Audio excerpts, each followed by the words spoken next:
Imanku tetap teguh di dalam Yesus.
Bapa di surga, kami merendahkan diri di hadapan Tuhan pada petang hari ini. Apapun kondisi kami Tuhan di surga, Engkau memanggil kami untuk berseru, berserah kepada Tuhan. Baik dalam keadaan kami baik maupun dalam keadaan kami tidak baik, Tuhan mau kami berseru kepada. Kami sungguh bersyukur Tuhan di surga memiliki Allah seperti Engkau. Haleluya. Engkau tahu segala keadaan kami. Engkau mau mendengar setiap seruan umat-Mu. Sebagaimana Engkau mendengar seruan jeritan umat-Mu Israel ketika ditindas oleh Mesir. Dan Engkau memutus hamba-Mu Musa untuk membebaskan mereka. Maka pada sore hari ini tengah kondisi apapun, Engkau memanggil kami untuk berseru kepada Engkau. Tuhan, kami sungguh-sungguh mau Tuhan di surga Engkau datang melawat kami dengan firman. Situasi boleh berubah, orang yang kami andalkan bisa berubah, kekuatan apapun bisa berubah, tetapi firman-Mu tetap untuk selama-lamanya. Oleh karena itu kami mau menyerukan diri kami kepada Tuhan, kepada firman yang tidak berubah itu. Karena firman itu sendiri adalah Yesus Kristus. Engkau adalah Tuhan kami, Engkau adalah gembala kami, Engkau adalah juru selamat kami, Engkau yang bertanggung jawab atas seluruh hidup kami. Tuhan, petang hari ini kami tidak mau sia-sia. Kami mau sekali lagi diterangi oleh firman, sekali lagi diyakinkan oleh firman, sekali lagi diajarkan oleh firman-Mu, dan sekali lagi diutus oleh firman-Mu menjadi pemenang-pemenang. Terima kasih, kami siap mendengar suara-Mu berbicara. Jamah urapi hamba-Mu. Biarlah hanya kekuatan yang daripada Allah sendiri, bukan daripadanya, sebab daripadanya tiada satu kekuatan apapun. Tolong kami semua, dilembutkan hatinya, disiapkan bagaikan bejana kosong, diisi oleh kebenaran firman. Dalam Yesus kami berdoa. Haleluya. Amin. Amin. Silakan duduk. Kita apresiasi dong tim worship pada sore hari ini. Nama Tuhan, sungguh hal yang luar biasa. Haleluya. Bapak Ibu, saya sungguh terharu karena kita sekali lagi ada kesempatan bisa bersama di sini. Memori kita masih ingat Pak ya, tahun yang lalu, mungkin 2 tahun atau 3 tahun yang lalu, 2 tahun yang lalu ya, 2003 kita bisa jumpa di acara Natal Komisi. Mohon tanya dulu, suara saya seperti ini cukupkah? Karena balas 1000 sedang bergelora. Ya. Haleluya. Itu bukan hujan apa? Hujan berkat bagi kita. Amin. Amin. Ya. Para petani di sana sangat senang karena menunggu padi mereka atau tanaman mereka bisa tumbuh dengan baik. Jemaat, pada sore hari ini kita kembali diarahkan kepada perintah dari firman Tuhan yang tertuang di dalam tema kita pada sore hari ini. Serahkanlah segala kekhawatiranmu kepada Tuhan. Jelas sekali. Kita bersyukur kepada Tuhan karena seorang hamba Tuhan yang menuliskan surat ini namanya Rasul Petrus. Sering kita dengar Rasul Paulus. Ini Rasul Petrus. Dia adalah seorang gembala. Dan dia juga menulis seperti yang saya quote di dalam doa saya tadi. Segala sesuatu akan berlalu, tetapi firman Allah tidak akan berlalu. Dia rujuk di dalam perjanjian lama. Martin Luther juga pernah berkata, jangan andalkan perasaanmu, karena perasaanmu bisa berubah-ubah. Jangan andalkan kepada situasi di mana engkau berada. Situasi bisa berubah-ubah. Jangan andalkan mungkin orang-orang yang selama ini menjadi andalan kita, karena mereka juga bisa berubah. Andalkanlah firman Allah, sebab firman Allah tidak pernah berubah. Memang betul cara para hamba Tuhan menafsirkannya, cara pada hamba Tuhan memahaminya itu bisa berubah karena disesuaikan dengan konteks supaya relevan. Tetapi inti pesan dari firman Tuhan itu tidak berubah. Allah sendiri yang menggenapinya. Itu sebabnya di tengah situasi apapun juga, saya ikut prihatin bersama dengan Pak Chris, ya, ikut prihatin. Saya nampilkan data itu karena melihat berita dan saya juga sedang mengikuti, dan memang ada banyak orang yang sedang mengalami hal itu. Pak Chris, betapapun berat, Pak Daniel ya, betapapun berat masih bisa memimpin puji yang satu. Saya yakin kekuatan bukan berasal dari beliau. Amin. Ada dari Tuhan yang memelihara. Tetapi berapa banyak orang bisa seperti beliau? Bahkan mungkin mengurungkan dan tidak terima. Itu namanya denial. Dia sedang menolak. Sah-sah saja karena setiap orang bisa berekspresi. Tetapi yang saya mau katakan adalah kita butuh suara Tuhan. Bukan hanya masalah khawatir. Dan bukan kita meremehkan kekhawatiran. Kekhawatiran itu salah satu simptom atau satu gejala di dalam kejiwaan kita. Ada sesuatu yang baik di dalam diri kita, baik di luar diri kita, sedang tidak baik-baik. Salah satu responnya adalah khawatir. Belum lagi nanti sedih, belum nanti cemas, dan seterusnya. Tetapi dari semuanya itu, Tuhan mau kita serahkan kepada Dia.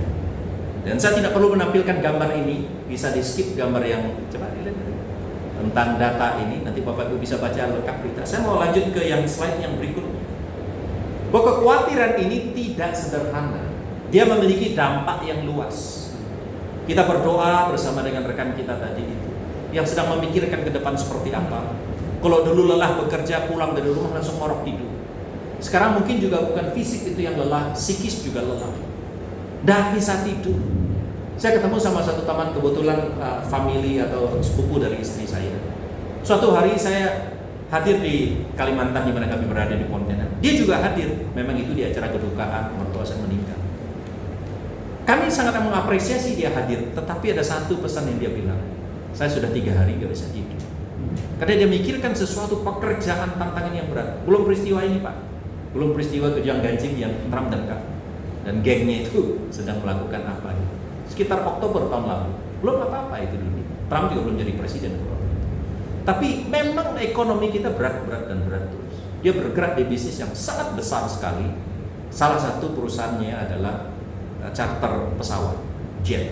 Dulu kalau pernah dengar siapa yang pendeta Amerika yang terkenal itu, yang pakai itu, Benny Hinn, sepupu kami ini yang mengatur penyewaannya. Saya nggak tahu, begitu dia kunjungi kami di Lombok, dia bilang Linus, yang ngatur Benny dan rombongan itu, tim kami, company kami, perusahaan kami, cukup gede. Dan dia juga sedang pusing memikirkan usaha pekerjaan. Pada saat itu, Oktober yang 3 hari sudah tidak tidur. Jadi keadaan ekonomi mempengaruhi fisik, mempengaruhi psikis. Dan juga ini mempengaruhi sosial. Jadi relasinya sama teman, entah itu semakin banyak curhat atau tuh semakin takut curhat ataupun apapun yang lain, itu ngefek semua saudara secara sosial. Dan itu juga berefek kepada ekonomi. Nah kalau kita akhirnya mungkin tidak kuat lagi mau bagaimana, tetapi kita sambut positif. Karena saya punya satu anggota jemaat juga yang karena Krismon tahun 98, ya, dia justru dari perusahaan obat yang besar sekali, pabrik obat. Dia ini adalah orang andalan. Dia bagian quality control, ya, QC, ya. Diberangkatkan ke Jerman karena afiliasi perusahaan farmasinya itu di Jerman. Itu udah kayak dia pulang, kayak kita dari mana? Surabaya pulang Sidoarjo pulang. Akhirnya setahun dia bisa 3 kali 4 kali. Entah urusan kantor, entah urusan conference, entah urusan bonus. Tahun 98 dia termasuk yang dirumahkan. Saat itu juga hampir tidak bisa terima dia. Perusahaan di posisi yang bagus tuh perusahaan yang ngoni dia secukupnya dan hanya kasih Mitsubishi Lancer, sedan Mitsubishi Lancer pada waktu itu cukup keren, dan itu adalah sedan yang saya punya pakai, punya perusahaan dia bawa. Dia kebetulan asal Mataram karena kami pelayanan di Mataram. Dia bilang, Pak Linus, ya saya terima. Akhirnya dia harus switch ke usaha yang sebelumnya dia nggak pernah pikirkan, mulai jualan komputer. Buta sekali dia, hanya memang adiknya sudah pernah main di elektronik. Dia bilang, ini kokonya dia. Akhirnya dia mulai usaha. Saudara tahu, dari situ dia melihat kebaikan Tuhan. Dia bilang begini, dulu saya di perusahaan dapat uang lembur 50.000 itu gede sekali. Dulu katanya gitu. Karena untuk uang lembur itu kan mesti dihitung. 50.000 itu gede. Hari ini saya buka usaha sendiri, mulai dari dia jual disket, flash disk, dan rakit PC. Kebetulan juga ada perusahaan Newmont, perusahaan tambak emas yang ada di NTB, di Pulau Sumbawa, di sana dia di Mataram. Itu akhirnya beli banyak perusahaannya, dia punya items komputer dan segala macam. Dia bilang 50.000 itu hal terkecil bagi dia, karena omsetnya itu semakin meningkat. Singkat cerita, dia menjadi satu donatur yang cukup besar di sekolah Kristen Aletheia kami yang ada di Lombok, juga di gereja, dan Tuhan pakai. Dia tidak pernah membayangkan dirinya seperti itu. Dan dia bilang, saya tidak pernah mengerti rencana Tuhan. Dulu saya sama istrinya mangkel, dia sama-sama di satu company itu, di farmasi company itu. Istrinya di divisi apa, dia di divisi yang quality control itu. Enak posisinya, jadi nggak ada risiko kan. Begitu harus dirumahkan, dia harus pulang ke daerah. Dan sekarang dia membangun usaha, anaknya bisa lulus di kuliah kedokteran apa segala. Dia nggak mikirkan semuanya itu. Dia pikir ulang, seandainya dulu nggak ada peristiwa itu, saya nggak mendirikan usaha ini, saya nggak tahu seperti apa. Saudara, Pak Linus enak ngomong, itu yang enak-enak aja. Berapa banyak orang seperti dia? Betul Bapak Ibu. Tetapi yang saya mau katakan adalah, kita jangan tetap cepat-cepat menutup dulu, karena kita tidak tahu di balik ini Tuhan Yesus mau nyatakan apa. Amin. Hari ini boleh sedih, boleh khawatir, boleh silakan, nggak dilarang. Tapi jangan terus-menerus di situ, karena ada firman Tuhan yang mau bicara kepada kita saat ini. Amin. Buka Alkitab kita, mari baca firman dari 1 Petrus pasalnya yang kelima. 1 Petrus pasal yang kelima. Bapak Ibu bisa buka baik dari elektronik maupun juga dari cetakan. Dan ini adalah pasal terakhir di kitab Petrus yang pertama ini, penuh dengan nasihat, penuh dengan wejangan seorang gembala. Jadi kita bersyukur bahwa gembala agung meninggalkan gembala-gembala yang sangat bertanggung jawab. Salah satunya seperti Petrus. Dia memperhatikan jemaat yang ada di Petrus pada saat itu adalah orang-orang Yahudi diaspora. Diaspora itu artinya yang tersebar di daerah rantau, bukan di Yahudi tempatnya. Bukan hanya nyebar dari rantau. Lalu siapa di antara sini yang hidup merantau di Surabaya? Atau orang Surabaya asli? Wah, Pak pendeta rantau, tapi dia kena misi. Ini misionaris, bukan rantau yang cari kasih. Lagi saya lihat tangan ibu. Iya, dan beberapa ya, Pak. Ya kalau begitu saya juga rantau. Tapi saya ngomong kalau saya rantau nggak sah ya. Karena saya di Jawa Timur, ngomong Jawa Timur ini ya. Itu saya lebih lama tinggal di Jawa Timur daripada tempat kelahiran saya di Kalimantan. Sebelum saya sweet 17, sebelum saya umur 17, saya sudah migrasi urban ya ke Jawa Timur. Waktu itu paman saya almarhum yang ajak saya. Pas bunga ya kelas 2 SMA aku ingat. Itu di Bagus Sedona, akhirnya masuk seminari itu. Dibanding sekarang, saya lebih lama keluar dari kampung saya ketimbangan di sini. Jadi saya ini status tidak jelas. Nah, pulang kampung sudah tidak ada polone. Jadi aku gengku bubar di kampung Pak. Jadi nggak bisa unjuk gigi di sana. Di Malang gengnya sudah bubar karena saya lama di NTB hampir 20 tahun. Ini sekarang baru kembali lagi dengan geng saya di Malang. Yes, ini cerita kalau ada rantau ya. Pada waktu itu jemaat di sini rantau bukan hanya rantau begitu, mereka butuh hidup. Di Israel juga pernah itu terjadi kekacauan perang karena penindasan Romawi. Nah, mereka juga ditindas. Di tengah keadaan itulah Tuhan menggembalakan jemaatnya melalui Petrus. Perintah yang pertama kepada gembala, gembalakanlah kawanan domba Allah yang padamu. Jangan dengan paksa tetapi dengan sukarela. Jangan mau cari keuntungan tetapi hidup mengorbankan diri melayani. Perintah yang kedua kepada anak-anak muda, hai anak-anak muda yang digembalakan. Tunduklah kepada orang-orang tua. Orang tua itu bisa berarti orang yang senior umurnya, tetapi orang yang mungkin tua rohaninya. Karena di gereja itu kenyataannya. Dan yang ketiga secara umum itu adalah rendahkanlah dirimu karena Allah meninggikan orang yang merendahkan diri dan merendahkan orang yang meninggikan diri. Nah, mulai dari ayat ketiga, mulai dari nasihat yang ketiga itu kita masuk ayat 6 sekarang. Ayat 6 nanti baru masuk ke nasihat tema kita hari ini. Mari dibantu saya ditampil ayatnya, Bapak Ibu juga bisa melihat ayat dari Bapak Ibu. 1 Petrus 5 ayat 6. Karena itu, setelah nasihat-nasihat yang dari atas tadi itu, rendahkanlah dirimu di bawah tangan Tuhan yang kuat, supaya kamu ditinggikannya pada waktunya. Ini tema kita. Serahkanlah segala kekhawatiranmu kepadanya, yaitu kepada Tuhan, sebab Ia memelihara kamu. Ayat 8. Sadarlah dan berjaga-jagalah, lawanmu si iblis berjalan keliling sama seperti singa yang mengaum-aum dan mencari orang yang dapat ditelannya. Lawanlah dia dengan iman yang teguh, sebab kamu tahu bahwa semua saudaramu di seluruh dunia menanggung penderitaan yang sama. Dan Allah, sumber segala kasih karunia, yang telah memanggil kamu dalam Kristus kepada kemuliaan yang kekal, akan melengkapimu, akan meneguhkanmu, akan menguatkanmu, dan akan mengokohkan kamu sesudah kamu menderita seketika saja lamanya. Ialah, itu Allah itu sendiri, yang mempunyai kuasa sampai selama-lamanya. Amin. Ini khas baris yang terakhir ini khas salam yang intinya sebenarnya kalau dalam ibadah itu doksologi. Mengapa? Saya coba berangkat dari sini dulu. Doksologi itu adalah kemuliaan kepada Allah. Padahal konteksnya itu jemaat yang menderita di sini.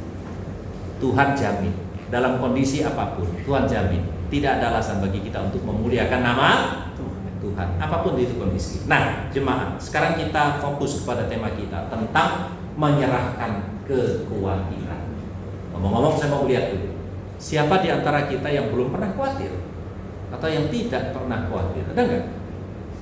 Betul ya? Atau siapa di antara kita yang pernah khawatir? Siapa dari antara kita yang sering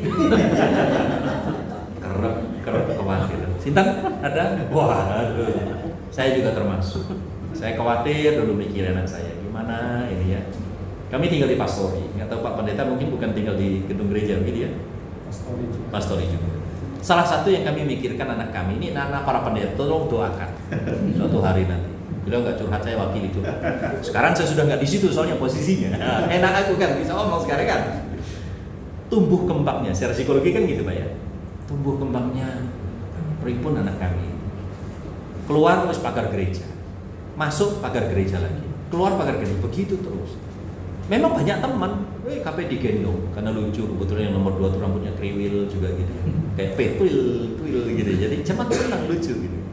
Lah anakku nek dilucu ini nanti dia nggak ngerti, dia harus serius jalan hidup apa piye gitu. Agak khawatir, saya nggak tahu istri saya belum pernah cerita, dia juga belum senang saya dengan cerita gimana. Saya sebagai ayah khawatir, normal nggak pertumbuhan? Kan harusnya dolan sama anak di kampung gitu kan, terus pelayanan apalah sampai pulang demek kabeh apa gitu, mampu kecut apa gitu lah. Anak kami enggak ada kesempatan itu. Ruangan AC turun paling sama jemaat sebentar. Nah, tapi singkat cerita, suatu masa Tuhan kasih kesempatan kami pindah ke Jogja karena saya harus studi lanjut. Di situ baru kami merasakan jadi manusia Indonesia seperti umumnya orang. Karena tadi itu kami tinggal di hadirat Allah, haleluya. 24 jam dikali 7. Bu hadirat Allah, hadirat Dewi ya buatan Semarang utama di sana lah. Jadi berarti steril dengan suasana kampung. Kampung ono arisan ya kene gak melu-melu. Kampung ada gotong royong, kita gereja ra melu-melu kan. Kenapa gotong royong harus di minggu, betul ya? Nah, kita pendeta kan excuse. Sorry, kami ada pelayanan kan wes kayak gitu kan. Oh, istilah pelayanan ya orang Hindu sekitar kami yang buatan Sumerep gitu gak ngerti. Tapi kami dimaafkan gitu. Nah, begitu kami di Jogja, istri saya yang di Jogja itu kan kabeh dalem. Nggih, Bu, Pak gitu loh. Jadi mesti ngobrol senyum ora nek mergane wis pokoke ngobrol senyum. Jadi jangan mahal-mahal senyum gitu. Istri saya jadi terbiasa gitu. Jadi anak saya lucu. Ini masih kecil nih, kabeh wong kok disaponi ngono ya. Satu masa ada satu ibu yang di gereja kami. Nggak ke gereja, Dek. Oh iya, karena kami di gereja komunitas Tionghoa Talang Kudus yang di Jalan kalau sudah tahu di Malioboro belakangnya hotel belakangnya Mall Rami itu, di situ kami beribadah. Nah, di tempat kami itu di kos-kosan itu ada gereja juga. Saya di situ di gereja Jawa, anak saya untuk praktekkan. Ma, waktu dia ngomong gereja Jawa nih ada permen di mulutnya, Ma. Jadi lucu begitu ya. Itu kok sing dicermati permennya gitu kan. Anak-anak kecil kan lihat permen gitu kan. Jadi berkesan. Jadi kami banyak cerita. Oh, indah ya. Cerita sama masyarakat di kampung itu indah. Ya Bapak Ibu kasih dalam Tuhan, yang saya mau katakan di sini adalah hidup kita itu memang harus ada di tengah masyarakat. Tapi saya mengkhawatirkannya. Belum lagi menyeberang seperti yang tadi pagi sebelum. Gimana nih suatu hari anakku nyebrang embong sakit apa? Bisa apa enggak gitu loh toh. Cacus kendaraan kok disawat dan enggak enak kan gitu. Ya bisa juga. Dan sekarang udah paham. Bahkan putri kami yang nomor 2, saya ngetir dia, dampingi dia nyetir karena harus ke kampus. Kampus 30-an menit, kami dari Lawang, kampus Binus di Malang, di perumahan Araya itu saya dampingi sampai saya pikir biyen cek cilik ada orang Balang itu ternak teri atau ngeter anak, ngeter istri, ngeter anak, ngeter istri gitu, ternak teri gitu. Sik kecil aku ya usahanya ternak teri gitu. Dan besar papai usia begini kok sik ternak teri ya, itu secara kampung-kampung ngeter anak, ngeter istri. Bapak-bapak ada sih punya perusahaan yang sama dengan saya? Yang ketawa nih kayaknya senasib ya dengan saya. Saya sudah melewati itu, saya pakai cerita enak sekarang. Tapi ini moga-moga kali terakhir, sebulan saya dampingi, kok sih belum berani anakku. Yang pertama udah lewat, udah mantap. Sekarang lagi magang di Jakarta. Dia juga santai. Pak aku belum bisa ini, Pak belum bisa itu. Padahal itu udah diles kenapa sekarang. Singkat cerita, sekarang dia cus. Mamanya sekarang yang ngeri. Anakku nyetir kayak kamu loh, kali-kali mana kayak kamu. Lah ini lebih gitu nih. Malah itu kayak gini nyetir gitu. Akhirnya apa yang saya khawatirkan itu ibu-ibu, bapak-bapak, Tuhan tolong semua. Karena anak-anak kita berkembang, bertumbuh. Ini baru secara manusia, belum campur tangan Tuhan luar biasa. Tapi saya tahu anak saya yang nomor 2 ini kelihatan di rumah itu kayak babuk-babuk. Tapi begitu di luar itu kayak dia kayak kurang-kurang kepalanya agak masuk-masuk ini.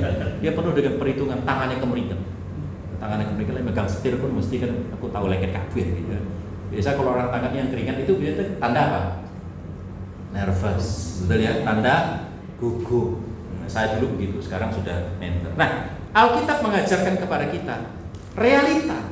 Orang khawatir itu bisa, tetapi Alkitab tidak mau kita terus hidup di dalam kekhawatiran. Alkitab nggak mau. Makanya di dalam Matius itu Tuhan Yesus mengatakan janganlah kamu khawatir. Bukan berarti Tuhan Yesus ngelarang kita. Oh, nek khawatir berarti gue bukan muridku, bukan. Oh, berarti nek khawatir gue nggak beriman kepadaku, bukan. Janganlah khawatir itu kalau bahasa Alkitab itu janganlah terus menerus khawatir. Continuously worry gitu. Terus menerus itu apa? Saban menit, saban detik dan seterusnya. Jangan. Dan setiap hal itu mesti dikhawatirkan. Ini orang khawatir orang sama am. Gitu. Cara masak sagu ini kok. Gue banyu apa banyu sumur apa banyu comberan lu. Kan tidak makan betul nggak? Masih yang ngeleh yo. Nek kakek khawatir yo ramah-ramah gitu ya. Belum lagi ada satu teman. Nek kita pergi ke suatu tempat tuh lihat. Jangan langsung disikat minuman itu. Gimana toh Pak? Ini orang senior saya. Nek galon itu kita tidak tahu ini sudah berapa tahun. Tak pikir ya benar juga. Tapi mikir-mikir gitu lah orang ngunjuk terus toh. Terus gimana Pak? Sanggup sendiri, bawa botol sendiri. Botol murah diubah lah membuat kamu jadi lah. Pokoknya nek kita terlalu kabeh dikhawatiri, udah gak melaku-melaku, akhirnya tinggal di rumah saja. Anak saya tinggal di rumah yang kecekluk, kakinya retak kok. Putri saya itu yang pertama itu. Waduh, sudahlah. Hidup ini memang penuh dengan resiko. Dunia ini tidak ideal. Kita dengan iman melangkah saja. Amin. Tema kita hari ini agak menjebak, tricky. Saya nggak jelaskan ini tadi pagi. Di ibadah yang kedua, ibadah pertama apa? Serahkanlah kekhawatiranmu kepada Tuhan. Bukan berarti kita tuh nggak mau tahu. Wes tak pasaran Tuhan, wes bapak urip kumbuh apa? Bukan. Kita menyerahkan kepada Tuhan itu justru dengan iman, dengan understanding, dengan pemahaman. Ada apa kok Tuhan yang begitu mulia, Tuhan yang begitu besar? Kita yang suka remeh-temeh itu diundang oleh Tuhan, serahkanlah. Ada apa ini? Ini yang penting. Bukan berarti tak serahkan. Kita selebor hidupnya, kita nggak karu-karuan, kita kerja nggak beres. Wis tak serahkan pada Tuhan. Jadi mohon maaf, Tuhan jadi tong sampah nih. Bukan itu konsepnya Bapak Ibu. Paham sampai di sini? Bukan itu konsepnya. Tetapi pada waktu Tuhan mengundang kita menyerahkan segala kekhawatiran itu, ada sesuatu yang Tuhan mau garap dari hidup kita. Amin. Dia tahu kita khawatir, tetapi dia mau kita mentas dari kekhawatiran itu, dan bahkan nanti kita jadi seseorang yang luar biasa. Amin. Kita melihat alasannya apa. Nomor satu, alasannya adalah mengapa saya harus menyerahkan diri atau kekhawatiran kepada Tuhan. Bisa dibantu kliknya. Katakan bersama-sama, Allah memeliharaku. Coba bantu saya diklik. Di mana nih? Barangnya di mana? Oke, baca sama-sama. 1, 2, 3. Allah memeliharaku. Kasih tahu ke teman sebelah. Allah memeliharaku. Allah memeliharaku. Aku nggak perlu khawatir terus. Perhatikan ayat firman Tuhannya. Saya coba ulaskan secara detail. Serahkanlah segala kekhawatiranmu kepada Tuhan, sebab Ia memelihara kamu. Kok tadiku sekarang mu? Maksudnya ku itu kita personalize. Kita jadikan diri kita. Karena begitu Petrus nulis surat ini, mu itu adanya, mu itu bisa tunggal, bisa juga jamak. Artinya dia seorang gembala bicara kepada umat. Tapi poinnya adalah Tuhan memelihara kita. Cara Tuhan memelihara kita, nomor satu saya pakai gambar ini. Dia pegang kita. Saudara, apakah hari ini kita sedang merasa sendirian di dunia? Tuhan pegang kita. Kita tidak pernah sendiri. Mungkin ada di antara saudara ketemu pasangan atau dapat pasangannya, menikah dengan pasangan yang sangat baik. Saya belakangan baru saya praktekkan dengan istri saya. Nek nyebrang itu tangan istrinya di gandeng, istrinya sendiri. Gue keliru lah, bahaya nek keliru itu. So malah petaka orang yang sayang-sayangan. Ya. Perhatikan Pak Pendeta ini kadang-kadang kan jahit, bang tangannya sopo dicekal dia laku gitu.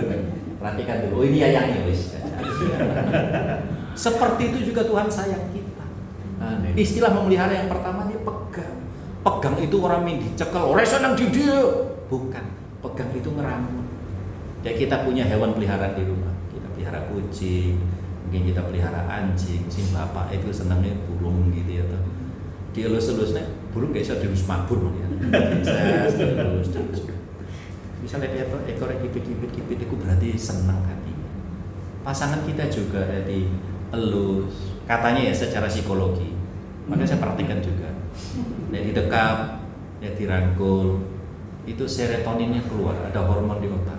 Itu hormon ayem, hormon tenang. Nek kita lagi resah, gelisah, galau, nanti praktikkan Pak Pendeta. Kita praktikkan sama pasangan masing-masing nanti ya. Oleh sebab itu anak bayi ketika didekap oleh ibu jadi kasih asih, nangisnya mandek atau menjadi-jadi. Kadang-kadang lupa loh kita ya. Tapi mau piyir kayak dicambuk bayi. Ning digendong mbek mbok.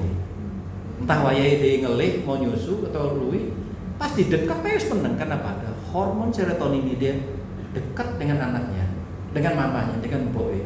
Dia merasa ayem, tentu. Dikatakan Tuhan memeliharamu itu juga Tuhan merangkul kita. Hari ini perusahaan nendang kita.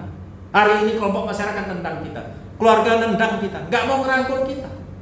Ingat, serahkan kekhawatiranmu kepada Tuhan. Tuhan memelihara kita. Tuhan pegang kita, Tuhan rangkul kita. Amin. Amin. Kita rasakan atau tidak rasakan, Tuhan tetap rangkul kita. Tuhan tidak membuang kita. Salah satu buktinya adalah kita masih mendengar firman pada sore hari ini. Itu buktinya bahwa Tuhan sedang merangkul kita. Kita nggak bisa nuntut orang.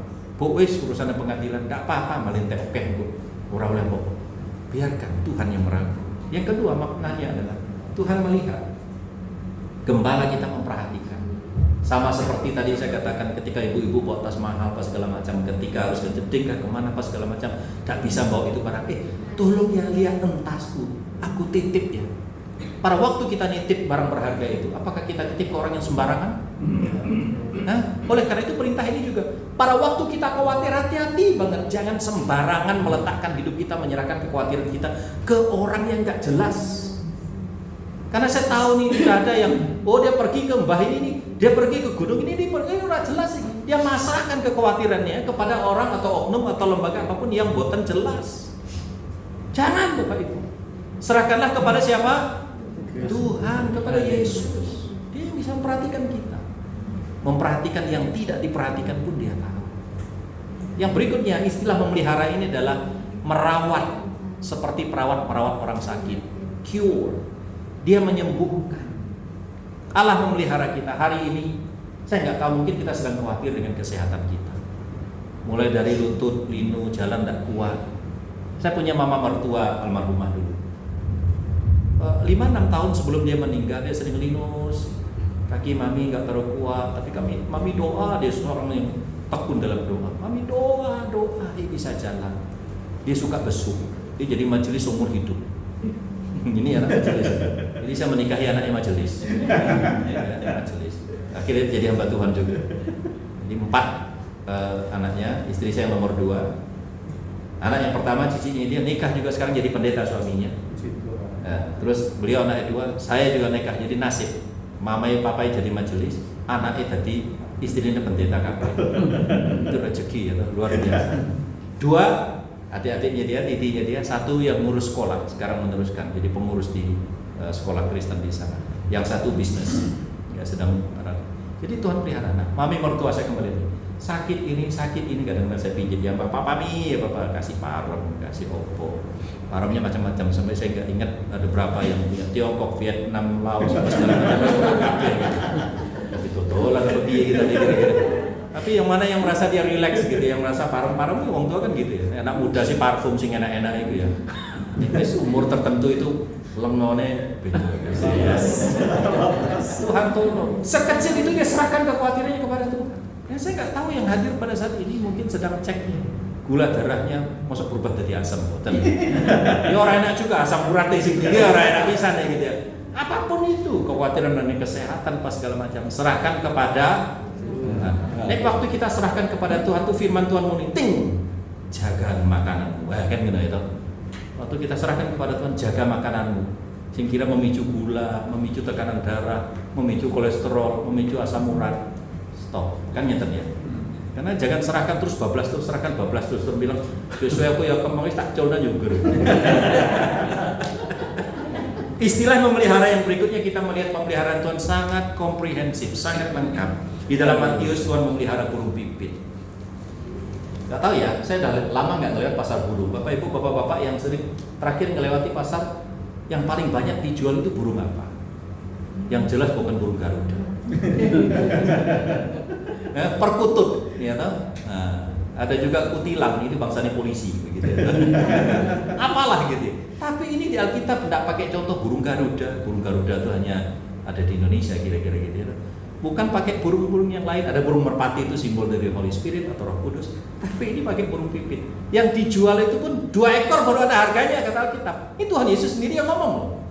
Saking apa? Tidak enak harganya, tetapi Alkitab mengatakan hewan yang sekecil ini pun Tuhan pelihara. Apalagi saya katakan, apalagi saya katakan di sebelahnya, apalagi saya. Tuh lihat teman, coba lihat ganteng, ayu, gagah, cerdas, terpandang. Coba lihat, masa Tuhan mau nyanyiakan orang-orang kayak begini sih? Wis mangan sekolahan, mangan pengalaman, mangan setip barang gitu kan istilahnya. Masa Tuhan nyanyiakan? Saudara, mari kita berpikir positif. Kenapa? Kadang-kadang kita wis gagah-gagah ini ya, gara-gara secuil kekhawatiran kita masa habis sudah Bapak, habis sudah. Oh, drama Korea apa gitu ya. Tapi memang gitu ya, kadang-kadang betul-betul perasaan kita rasanya harus entek kabeh gitu ya, betul ya. Memang kadang-kadang Luther bilang, jangan ditipu oleh perasaanmu. Sesuai firman. Firman itu yang teguh. Firman itu apa? Kamu berharga di mataku, kata firman. Burung pipit dipelihara. Terus Tuhan melihara apa lagi? Anak yatim. Mungkin ada di antara kita di sini atau yang sedang mendengar online, ada yang anak yatim. Duh Tuhan, aku dengar khotbah dari pendeta terhibur sekali, tapi nasibku yatim. Iya, Tuhan kok tega ngambil bapakku dan ibu. Banyak anak yang berontak itu, akhirnya mereka karena gak sempat dibimbing, salah pergaulan sisa. Dia mau melegitimasi, ini bukan salah saya, ini korban dari orang tua, korban dari sosial, makanya aku nyeleneh gini aja. Enggak, mungkin dia belum menemukan kasih Allah, kebenaran Allah yang merangkul anak yatim. Dan memang kita tinggal di dunia yang sudah jatuh dalam dosa ini, banyak korban bisa terjadi termasuk jadi yatim. Tapi jangan menyesal. Oleh karena itu gereja, perhatikan. Kalau tahu ada yatim yang tidak diperhatikan, apalagi anak jemaat sendiri, perhatikanlah, karena firman Tuhan juga mengatakan Allah memperhatikan. Allah memperhatikan itu bukan bawa kendaraan dari surga, dia melalui kita. Nah, puji Tuhan, di depan saya ada Pak Pendeta. Ini ada anak yatim apa segala macam, kabari Pak Pendeta nih. Ya. Boleh Pak Pendeta ya? Boleh. Masih belum Pak Pendeta, ada lagi janda. Nek wonten janda-janda. Ya nyewa apapun mereknya, rondo merek apapun lah gitu. Karena sekarang banyak kan. Apapun itu wis. Boleh nggak lapor lagi ke Pak Pendeta? Bisa, tak lemes saya ini.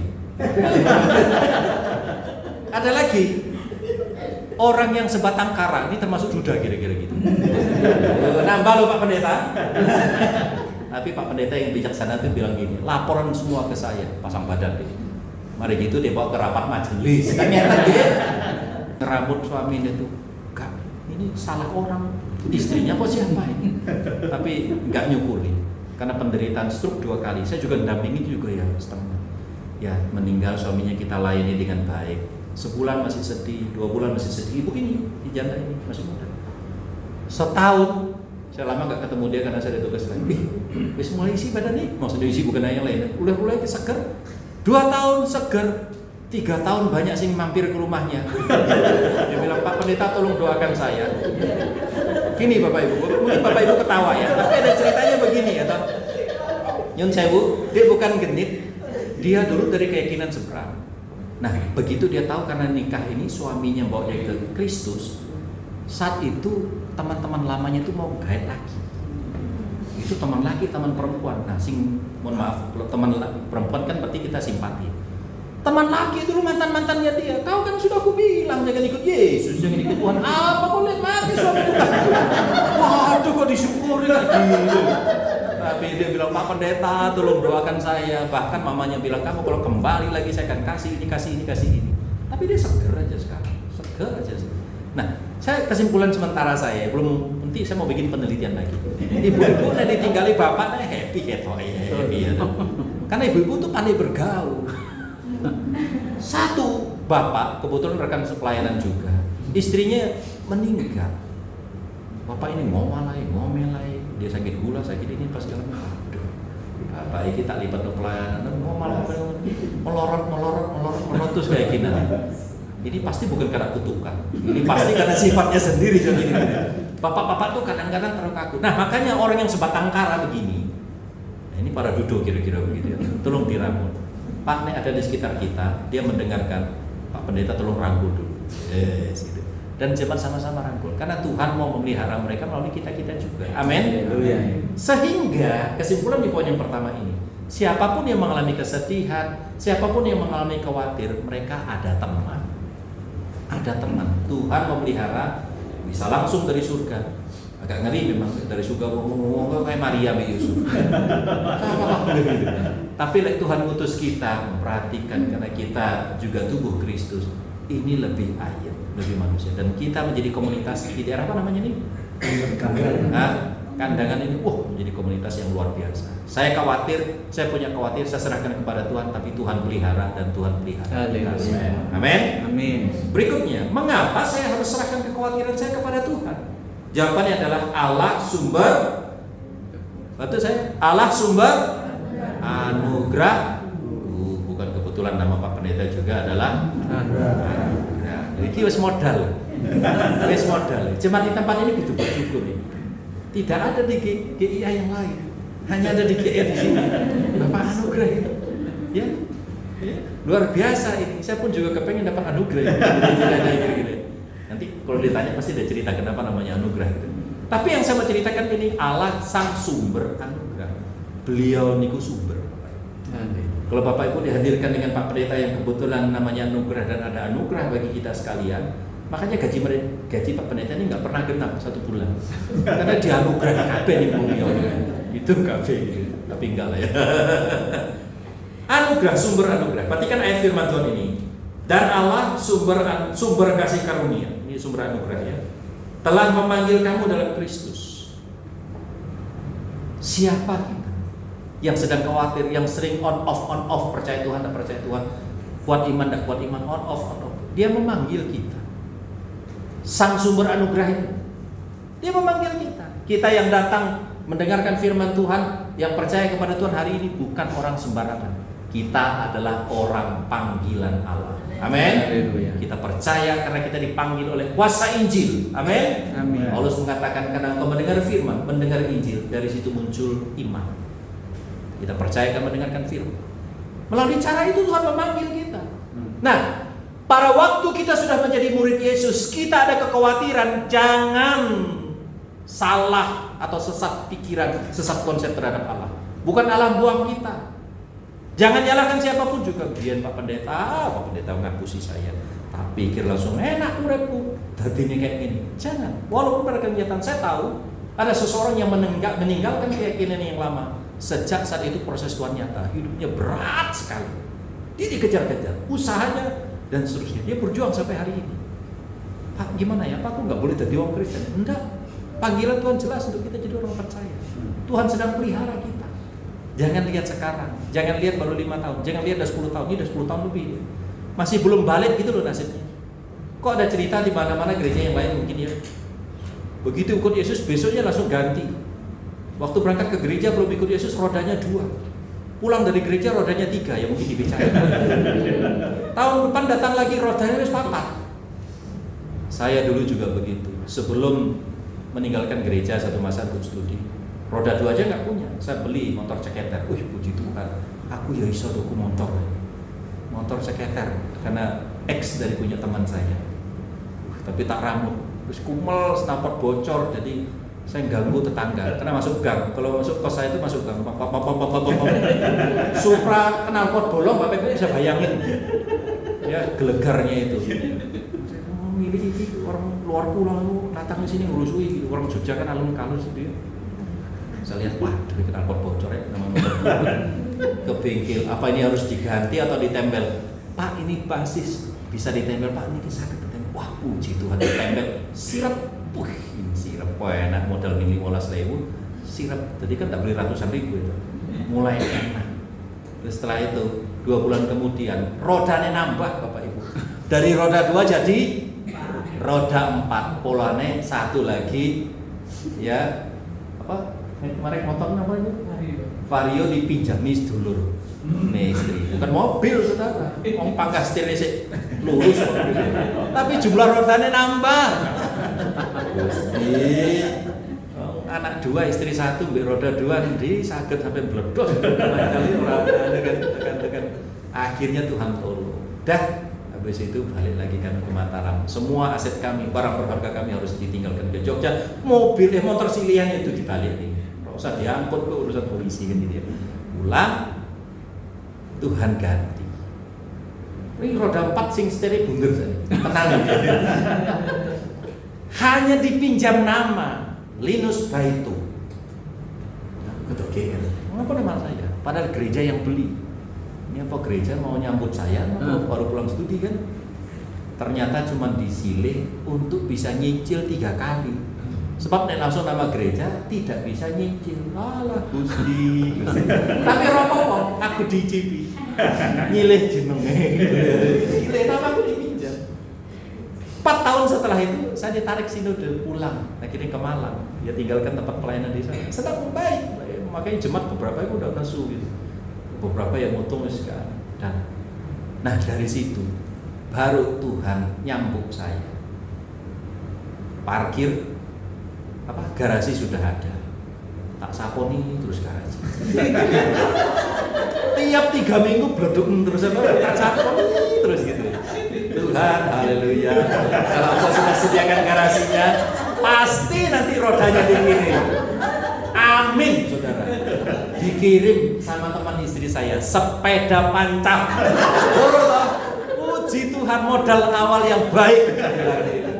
Tapi mbak istri saya dia bilang mau sepeda, sampai sering kempos sepeda itu ratau di kayu, Bapak Ibu. Terus ada jemaat menyambangi. Saya cari-cari di perumahan dosen mana ya? Ada satu itu yang sepedanya kempes itu ya rumah Pak Pendeta. Oh iya itu rumah kami Bu. Pas kami keluar daerah, tak saponi lah itu hal-hal ya. Mosok garasi ini dicepaki boten enten isine kan gitu ya.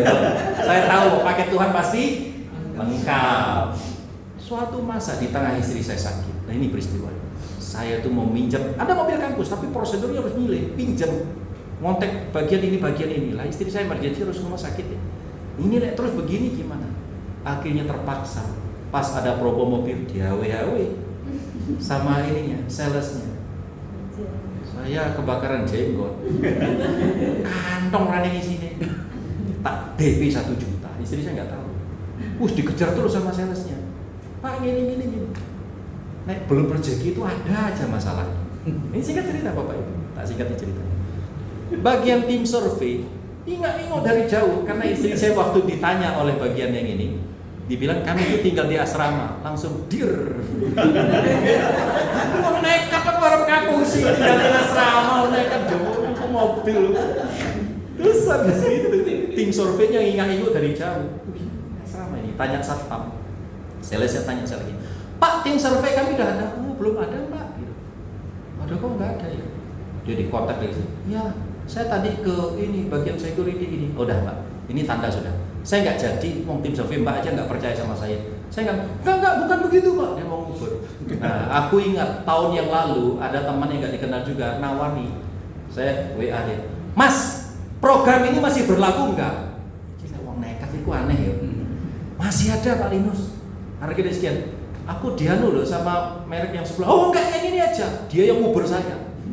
Nggak lama dari tim yang sebelah itu nggak percaya kok survei rumah saya. Enggak, saya mau datang. Ini klaster di rumah Pak Linus ini.